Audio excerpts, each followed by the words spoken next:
हिमाचल प्रदेश सरकार द्वारा प्रस्तुत बजट को भारतीय जनता पार्टी के सोलन शहरी मंडल अध्यक्ष शैलेंद्र गुप्ता ने पूरी तरह से दिशाहीन, अव्यवहारिक और झूठे वादों का पुलिंदा करार दिया। उन्होंने कहा कि ये बजट जमीनी सच्चाई से कोसों दूर है और प्रदेश की बिगड़ती आर्थिक स्थिति को सुधारने की कोई ठोस योजना इसमें नहीं दी गई। भाजपा नेताओं ने सरकार पर आरोप लगाया कि प्रदेश पहले से ही गंभीर वित्तीय संकट में है, लेकिन बजट में बढ़ते कर्ज की अनदेखी की गई। शहरी मंडल अध्यक्ष शैलेंद्र गुप्ता ने दावा किया कि 31 मार्च 2023 तक हिमाचल प्रदेश का कर्ज 76,185 करोड़ रुपए था, जो अब 1 लाख करोड़ से अधिक हो चुका है। इसके बावजूद सरकार के पास इस कर्ज को चुकाने की कोई स्पष्ट रणनीति नहीं है।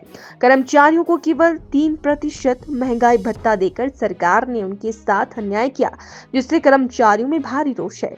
भाजपा ने कहा कि कांग्रेस सरकार ने चुनावों से पहले 10 गारंटियों का वादा किया था, लेकिन अभी तक कोई भी वादा पूरी तरह से लागू नहीं हुआ। महिलाओं को 1500 रुपए मासिक भत्ता देने की योजना केवल घोषणाओं तक सीमित रही, जबकि युवाओं को बेरोजगारी भत्ता देने का वादा भी अधूरा है।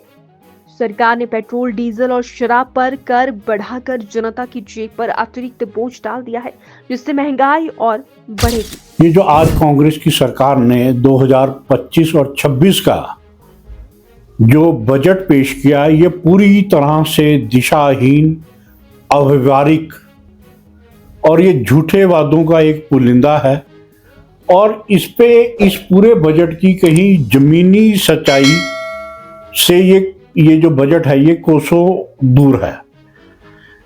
आप ये देखिए, इस पूरे बजट में कर्ज की जो अनदेखी है वो किस तरीके से की गई, मैं आपको ध्यान में लाना चाहता हूं।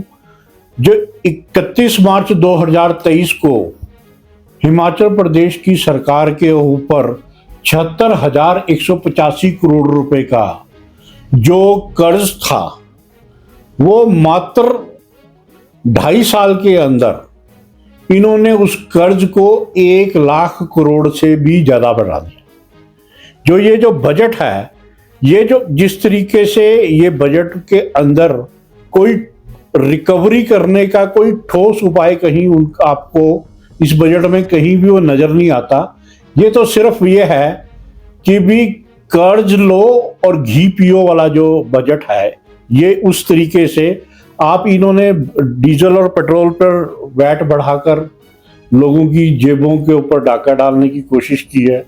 और आप ये देखिए कि भी जो प्रदेश के कर्मचारी हैं जिनकी डीए की किस्त 2023 जुलाई से पेंडिंग थी, उसको केवल 3% की जिक्र करके जो 3% है वो 15 मई 2025 से जो उसको लागू किया है।